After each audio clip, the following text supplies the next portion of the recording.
Be turning to Matthew chapter 16. Matthew chapter 16, that's where we're going to be in our study here this evening. Matthew chapter 16. The outlines for chapter 17 for Sunday study are on the back table. You can pick those up. As you leave this evening if you haven't picked those up already. Before we get into chapter 16, just want to very quickly review the earlier part of the book and the theme of the Gospel of Matthew. The book of Matthew is about Jesus being the Messiah of Old Testament prophecy. Our outline we're following is Faith Life Study Bible's outline. We've got the prelude to Jesus' ministry in 1:1 to 4:16, His ministry in Galilee in 4:17 to 16:20, and then Jesus in Jerusalem, really journeying to and being in Jerusalem, 16:21 through 28:20. This is, as you go through the chronology of the life of Christ, what is referred to, we're in what's referred to as that period of retirement, spanning from chapter 14 in verse 13 through chapter 18 and in verse 25. We're going to quickly go through our chapter content. In Matthew, chapter 1 is the genealogy and birth of the Messiah. Chapter 2, the Messiah as a child. Chapter 3, the forerunner of the Messiah. Chapter 4 is the Messiah's temptation and early ministry. Chapters 5, 6, and 7, the Messiah preaches the Sermon on the Mount. Chapter 8, the Messiah performs miracles. In chapter 9, the Messiah performs more miracles. Chapter 10, the Messiah calls for the 12 apostles. Chapter and the limited commission. Chapter 11, messengers from John are sent to the Messiah. Chapter 12, the Pharisees find fault with the Messiah. Chapter 13, the Messiah tells many parables. Chapter 14 was the Messiah performs more miracles and John is beheaded. And then chapter 15 is the Messiah on unwashed hands and performing more miracles. We're ready for chapter 16. The title we'll give to chapter 16, Peter acknowledges that Jesus is the Messiah. Briefly summarizing the chapter, there's four main parts. We've got opposition from religious leaders, Peter's confession, the foretelling of the death and resurrection of Christ, and then Jesus on discipleship. What's the key verse we gave to in our outline to the chapter? Verse 16, that's Peter's confession. Simon Peter answered and said, "You are the Christ, the Son of the living God." We'll talk more about that when we get into to verse 16 this evening. As we get into the start of chapter 16, beginning at verse 1 and going through verse 12, is the opposition that Jesus faces from the religious leaders. Beginning at verse 1, it says, "Then the Pharisees and Sadducees came, and testing him, asked that he would show them a sign from heaven. He answered and said to them, when it is evening, you say it will be fair weather, for the sky is red, and in the morning it will be foul weather today, for the sky is red and threatening. Hypocrites, you know how to discern the face of the sky, but you cannot discern the signs of the times. A wicked and adulterous generation seek after a sign, and no sign shall be given to it except the sign of the prophet Jonah. And he left them and departed." Now, this is not the first time in our study of the Gospel of Matthew that the Jewish leaders came and asked Jesus for a sign. If you go back into chapter 12, going back into chapter 12 in verses 41 and 42, this is that chapter where, as we titled it, the Pharisees or the religious leaders find fault with the Messiah. And in chapter 12, they came and in verse 38 said, "Teacher, we want to see a sign from you." Now, as we said in chapter 12, he had performed a number of miracles earlier in that chapter before they asked a sign. Jesus answered them then and said, "An evil and adulterous generation seeks after a sign, and no sign will be given except that of the prophet of Jonah." We come back to chapter 16, the Pharisees and Sadducees are together. Now that's unique in itself, in that the Pharisees and Sadducees did not really get along. They disagreed over one very major issue, and that is they disagreed concerning the resurrection from the dead. You remember that later on, the Apostle Paul, when he's before the Sanhedrin Council, and they're questioning him, he mentions that he's standing there for the hope of the resurrection, and then the Sanhedrin fights among themselves, as some are Pharisees and some are Sadducees, and they're arguing over it as the Sadducees deny that resurrection. But now they've got a common enemy. They want to be in opposition to Christ. So they may not always get along, but right now, as the saying goes, the enemy of my enemy is my friend. Right now they're getting along because they want to go and they want to go try to get Jesus together, and they ask for the sign. Now, Jesus told them in verse 2, when it's evening, you say it will be fair weather, for the sky is red. And then in the morning, it'll be foul weather, for the sky is red and threatening. Hypocrites, you know how to discern the face of the sky, but you cannot discern the signs of the times. That is, we do this even today. If you look outside and you see that the sun is shining, you say, you know what? It's going to be a nice day. If you looked out tomorrow and it was dark off in the distance, you might think, you know what? That means at least a rain shower is coming. It's not going to be as good of a day, just trying to read and discern the sky. He says, you have the ability to look at the sky and discern that, yet here are signs that are done in front of you, and you can't see them. Jesus has already, as we've said, worked a number of miracles going back to chapters 8 and 9 that we titled, The Messiah Performs Miracles, and He Performs More Miracles. He then in chapter 15 performed more miracles, and there are others sprinkled throughout the chapters, and yet they seek a sign. He told them, as we mentioned already in verse 4, that no sign will be given except the sign of the prophet Jonah. We'll come back to that in a minute. Question 3, what's the sign of Jonah he mentions? We talked about this already in chapter 12. In chapter 12, he says it's what? Referencing his burial and being in the tomb 3 days. Jonah's 3 days in the belly of the fish, so the Son of Man would be in 3 days in the earth. Now, after this discussion in verse 4, he leaves from there and departs. Now, as we go back to the end of chapter 15, we left him at Magdala down here, and then it says in verse 5 of chapter 16, that when the disciples had come, when his disciples had come to the other side, they've been over, remember, we've had times where they're going back and forth between places like Bethsaida and Magdala.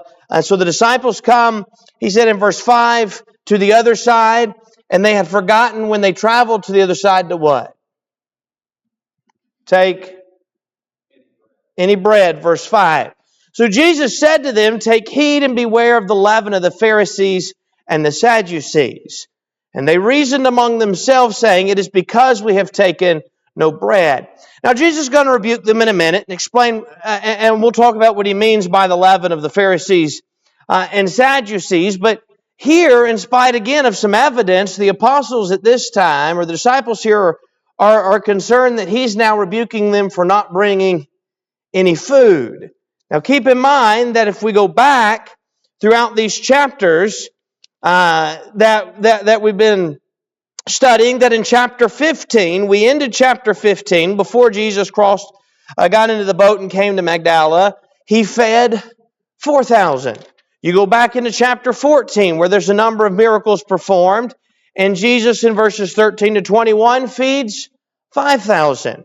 And so now they're sitting here going, he's saying something because we didn't bring bread. And Jesus, being aware of it, said to them, O you of little faith, why do you reason among yourselves because you've not brought no bread? He's trying to have a serious spiritual discussion with them about the Pharisees and Sadducees. Again, we'll come back to that more in a minute. But when he says something about the leaven of the Pharisees, they're concerned. He's not happy that they didn't bring bread. And he says in verse 9, do you not yet understand or remember the 5 loaves and the 5,000 and how many baskets you took up? Nor the 7 loaves of the 4,000 and how many large baskets you took up?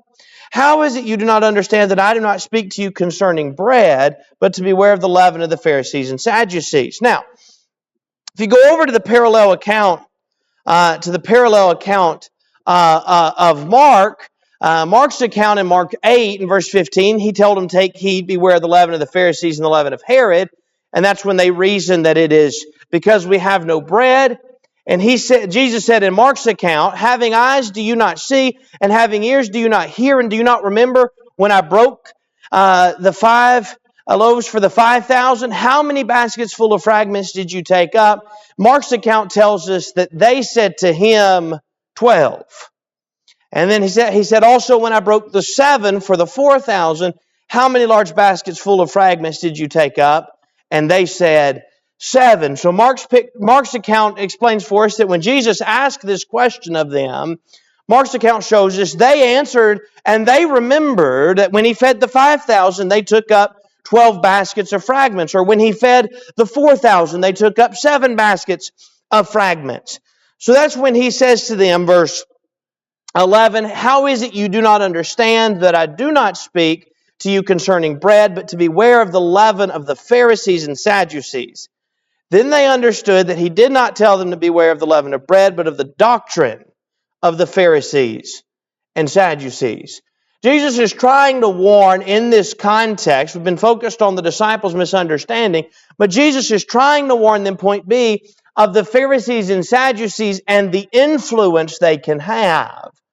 Remember in 1 Corinthians 15, the Apostle Paul in 1 Corinthians 15, and in verse 33, said, do not be deceived, evil company corrupts good habits.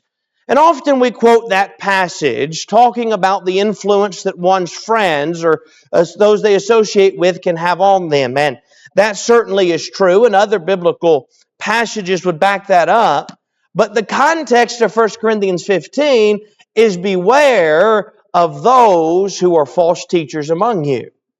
And what Jesus is warning them of here is beware of the Pharisees and Sadducees, the hypocrites, those who are pretending to be one thing, but they're really living something else. You beware of them and of their teaching, because what they're doing is dangerous. Remember, going back to chapter 15, they're not focused on God, but focused on the binding of traditions of the elders. That was the controversy of chapter 15.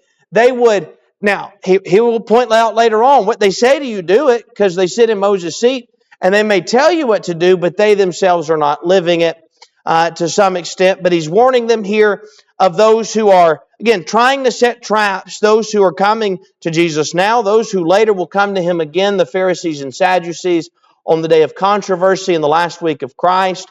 And he's warning them of the influence they can have. Remember what Paul said in 1 Corinthians, that a little leaven leavens the whole lump. You beware of that. You let a little bit of their influence in, that can cause further problems. Yes?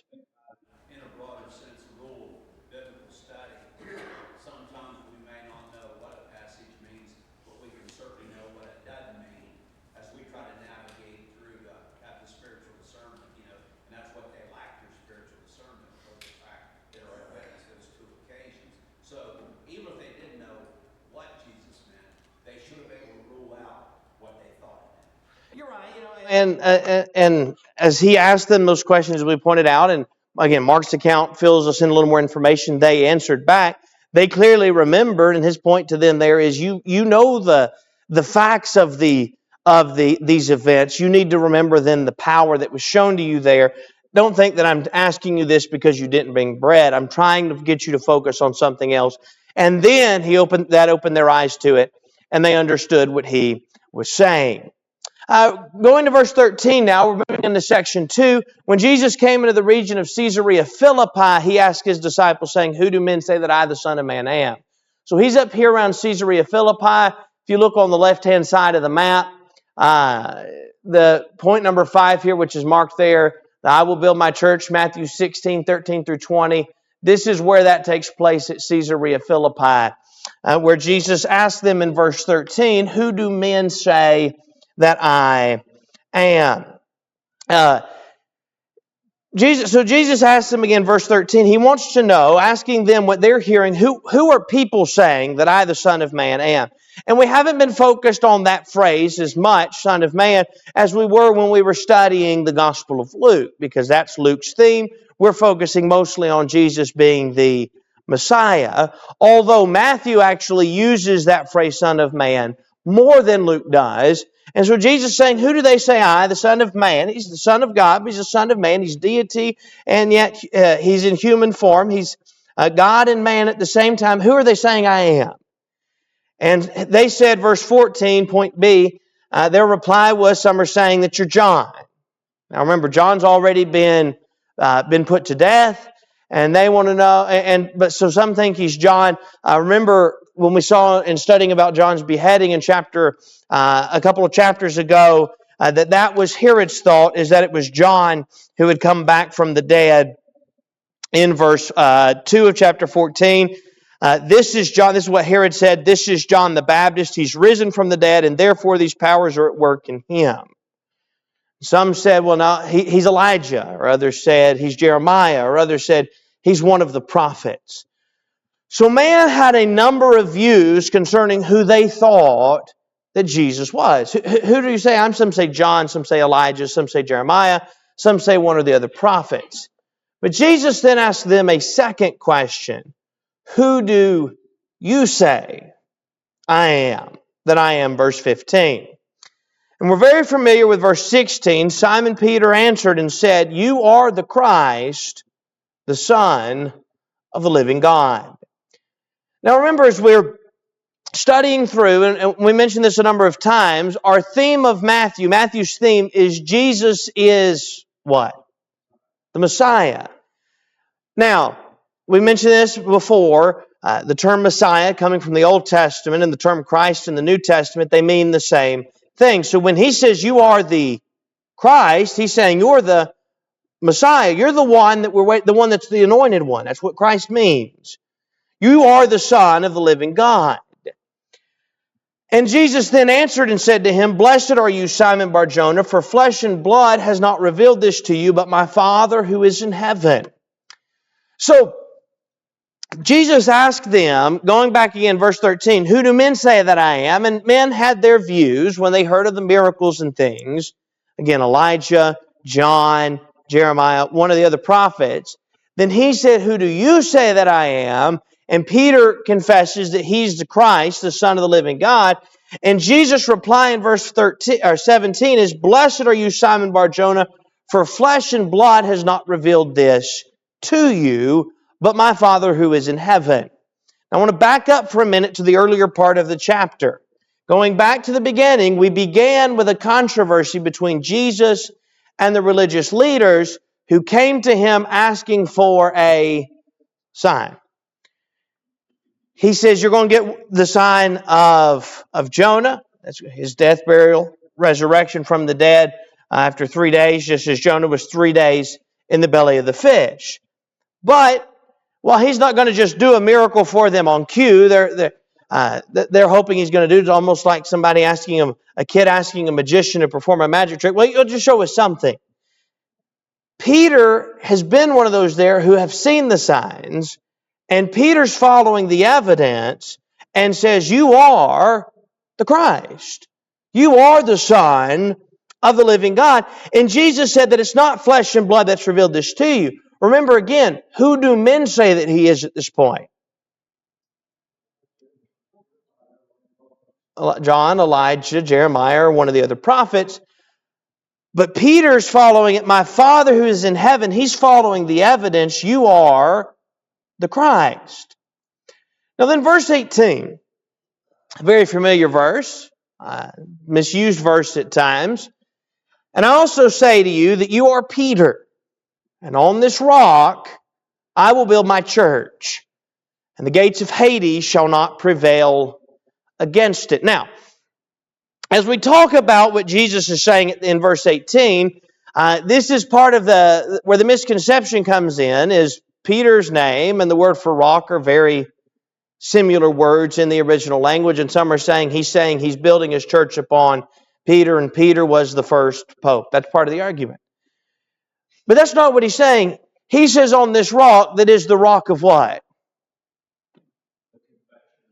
The confession that was made that he's the Christ, he's the Son of the living God. That's the foundation that he's building upon the church. And he says, the gates of Hades shall not prevail against it. Now, there are a few views concerning the idea of the gates of Hades not prevailing against it, but I want you to think about where we're going to go. I'm going to jump ahead for just a minute. What's Jesus fixing to do when we get down to verse 21?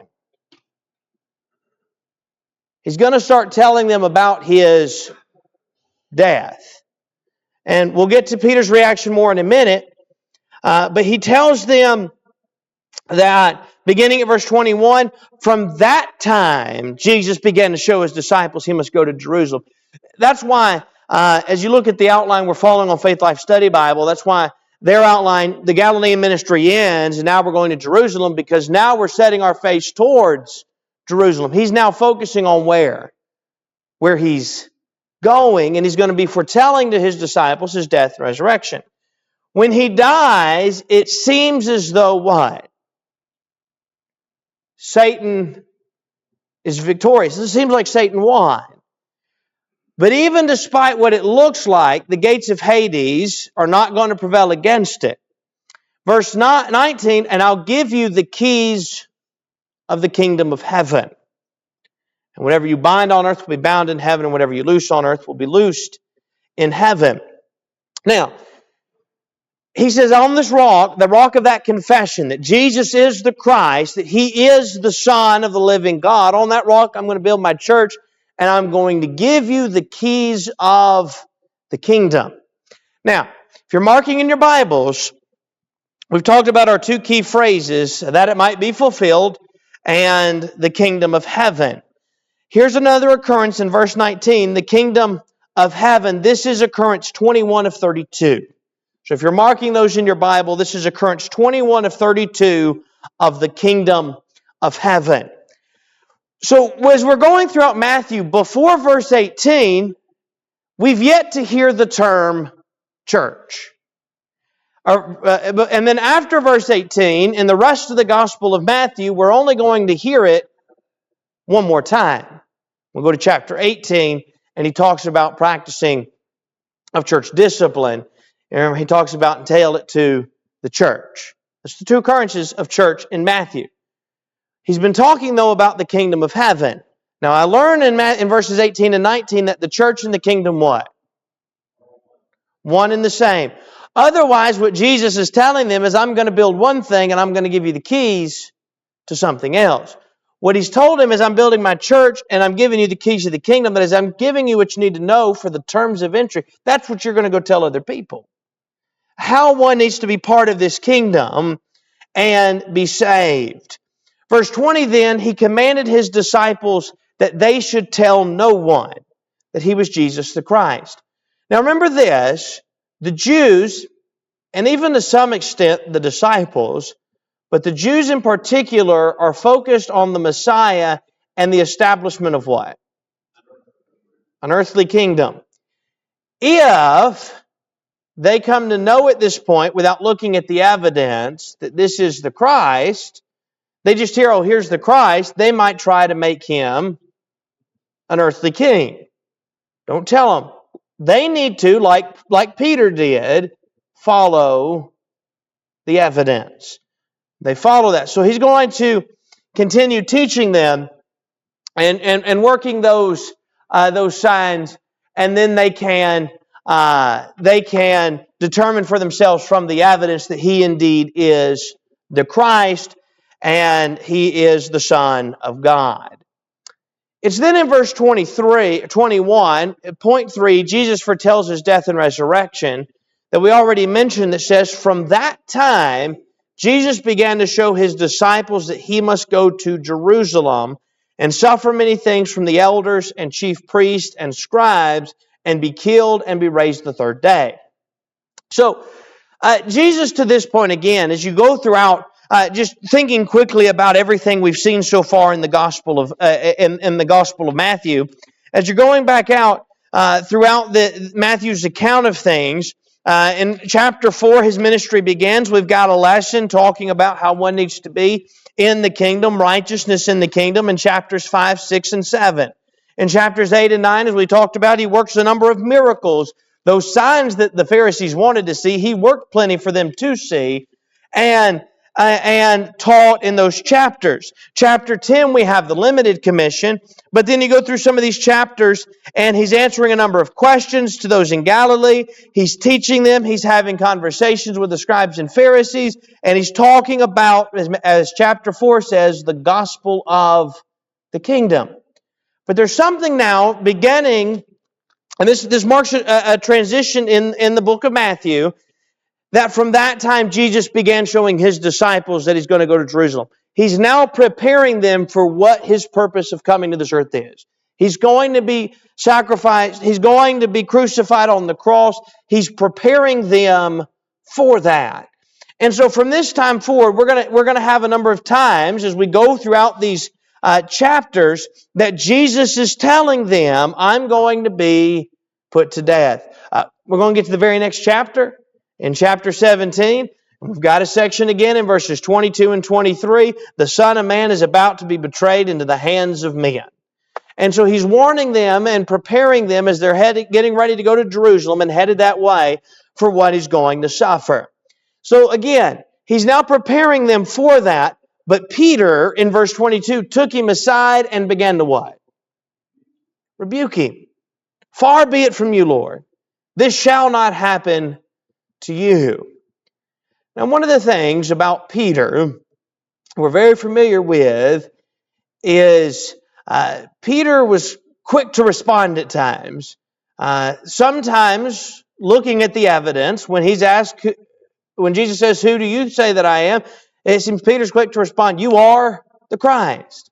But Peter's quick to respond again, and he takes the Lord aside and he says, no, you're not going, that's not going to happen to you. You're not going to be put to death. He turned and said, verse 23 to Peter, get behind me, Satan. You are an offense to me, for you're not mindful of the things of God, but the things of men. Right now, what Peter's doing is not focused upon what Christ needs to be doing. It's not focused upon Christ's message or the purpose for Christ's coming. He's focused more, or his reaction is more on what Satan needs. And he says, you get behind me, Satan. And I love the statement there at the end of 23. You're not mindful of the things of God, but of the things of men. It's a lot that, that's a question for us, a practical question for us. Are we mindful of the things of God or the things of men? Peter at this moment wasn't focused on the things of God. He was earlier. He was when he made that confession, but now his focus is on the things of men, and Jesus has to rebuke him for what he says, where he comes to Jesus and says, you're not going to be crucified. Yes. The difficulty of what Jesus was facing, even before the first nail went in, with all the other things we read that they did, his physical body and the mental anguish and sweating some great drops of blood, that task was going to be difficult enough. He didn't need anybody trying to persuade him not to be obedient. We know the Hebrew writer said, though he was son, he learned obedience, but then he suffered. Of course, that's how he became the author of the source of eternal salvation. But when somebody's facing something that they're supposed to do in service to God, we don't need anybody trying to justify disobedience. And in a sense, that's what Peter was doing. You're right, and as you said, it was hard enough for Jesus. When we get later on in the gospel, he's going to pray, if possible, let this cup pass from me. And Peter's telling him, no, you're not going to suffer these things. And as Jesus points out, he had the power to put an end to it all. And yet Peter here, you're right, he's not helpful in the situation in terms of him saying, that's not going to happen to you. He's trying to pull in the opposite direction. It's then in verse 25 that Jesus said to his disciples, if anyone desires to come after me, let him deny himself and take up his cross and follow me. I think it's interesting as you look at these last several verses, starting at verse 13, sort of the build throughout chapter 16. He asked them, again, going back to our previous questions, who do men say that I am? Then they replied, and then he says, well, who do you say that I am? Peter says, you are the Christ. He then tells him that I'm going to, upon this rock, that rock of that confession, I'm going to build my church, and the gates of Hades won't prevail against it. Then he says, building on that, I'm going to be put to death. Then Peter's reaction, of course, as we said, is that's not going to happen. And he told Peter at the end, as we said at the end of verse 23, you're not mindful of the things of God, but the things of men. Now he comes verse 24 and starts talking about discipleship. If you're mindful of the things of God and not the things of men, then you're going to be the kind of disciple that's described at the end of chapter 16. Well, what's that disciple look like? Well, Jesus said first and foremost, if anyone desires to come after me, let him deny himself. It's not about what we want and our desires. It's about service to God. Paul would say in Galatians 2 and in verse 20, It's not I that live, but Christ who lives in me. So we've been studying on Sunday evenings in the epistle to the church at Philippi. And that's why he could say in chapter 1, verse 21, to live is Christ, to die is gain. Because that's where his focus was. He wasn't focused upon himself. In fact, Lord willing, on Sunday evening when we study Philippians chapter 3, we're going to see Paul talk about all the things he could have had and boast in the flesh, but that wasn't his focus. So a disciple is going to deny himself. He's not going to focus upon himself and what he wants, but instead he's going to take up his cross and follow after me. He's going to bear the burden.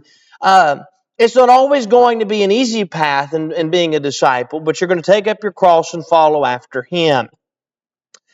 The cost of following him is worth it. If you look at verse 15, he says, whoever desires to save his life will lose it, but whoever loses his life for my sake will find it.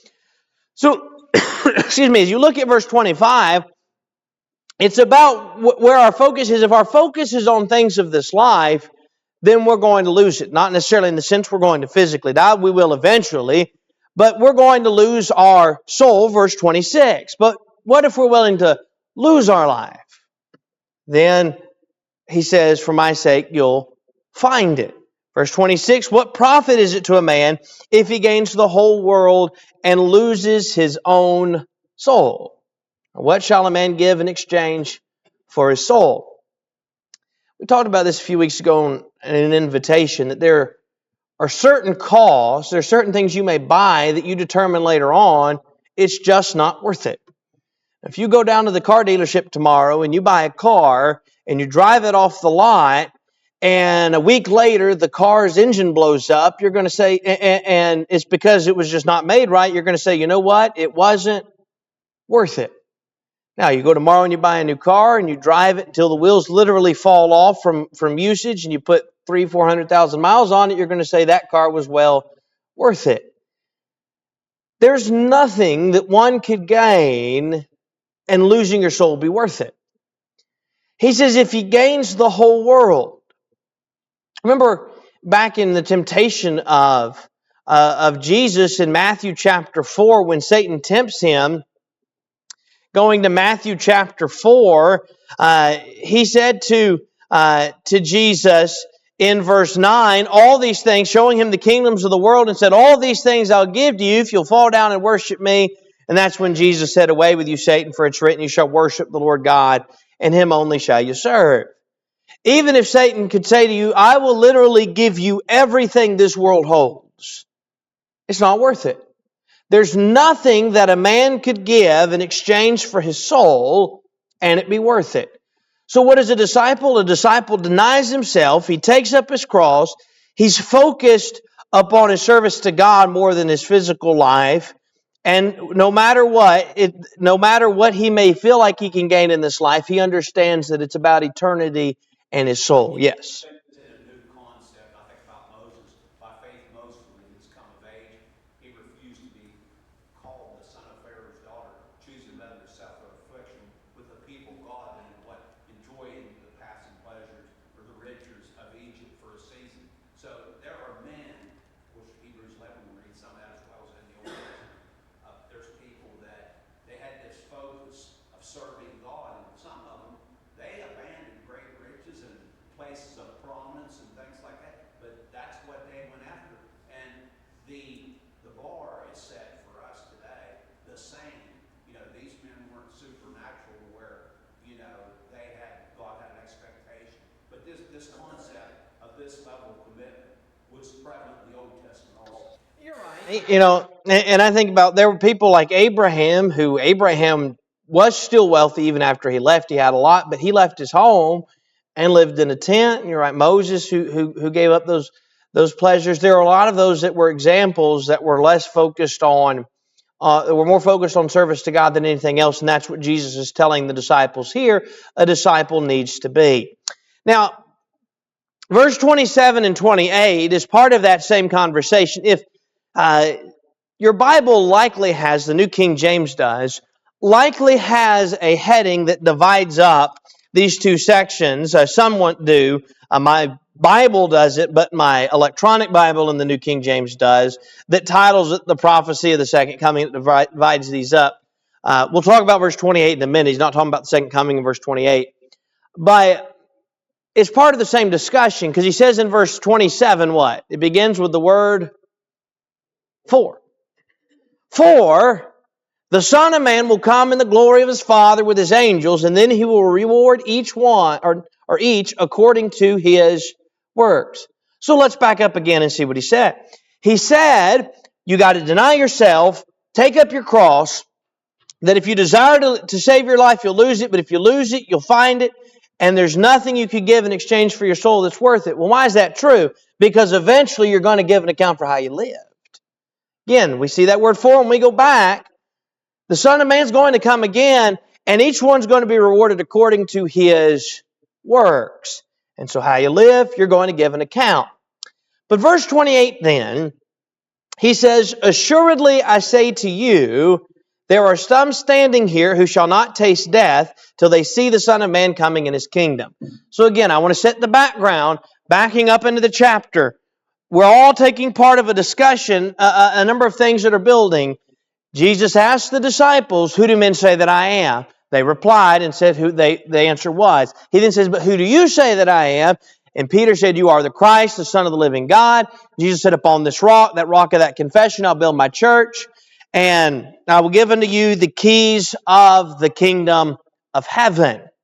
And so then he started warning them. After talking about the gates of Hades not prevailing against it, he started talking to them about his death and warning them.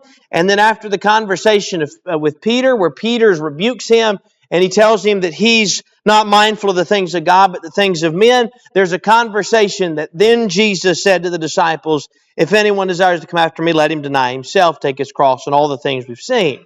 Now, what he tells them in verse 28 is, there are some standing here who shall not taste death till they see the Son of Man coming in his kingdom. You're going to be alive to be part of that kingdom, or to be in the church.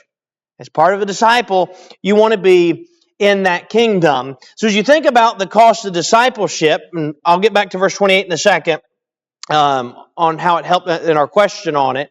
But if you want to be part of it, not only do you deny yourself and take up your cross, you're focused on eternity, not the here and the now. You know you're going to give an account for your works, and you're going to want to be part of that kingdom. They were part of it then because it came not sometime distant in the future, but the kingdom was established on the day of Pentecost. I want to go to question. We've got just about a minute or two remaining, so I'm going to go to question 7. How could you use this chapter to answer those who believe in premillennialism? What did he say in verse 28? There are some standing here who shall not taste death till they see the Son of Man coming in his kingdom. If the kingdom is something off in the future, then somewhere we ought to be able to find a 2,000-year-old man walking around. He's talking about the kingdom, the church, back verses earlier, that's going to be established. They would be a part of that. In fact, he said in verse 19, you've got the keys to the kingdom. They're the ones that would take that message out. Yes. Church of Colossians 1:13, he talked about those who've been translated from the domain of darkness into the kingdom. So there's just another place. I know it's all through the New Testament, but there's just one that would verify that the kingdom was in existence there. You're right, and let me say this too quickly as our time's getting away from us. I learned in this too, the kingdom wasn't, that the church was not an afterthought. Some have the idea that, the plan was sort of thwarted and then the church was established. The church and the kingdom are one and the same. We saw that in 18 and 19. I'm going to build my church. I'm going to give you the keys of the kingdom. They're one and the same. And Jesus said that they would see the kingdom coming. We're left with two possibilities. Either the kingdom has come, or Jesus was lying to them. And since he knows all things, he would have to be lying to them if he knew that the kingdom wouldn't be established. The kingdom came on the day of Pentecost when the church was established, and most of those there, obviously Judas hung himself before then, but they were part of that kingdom. They got to see the establishment of the kingdom on the day of Pentecost. Our time has gotten away from us this evening. If you'll remember to pick up the outline for chapter 17, then Lord willing on Sunday morning we'll pick up in our study of chapter 17.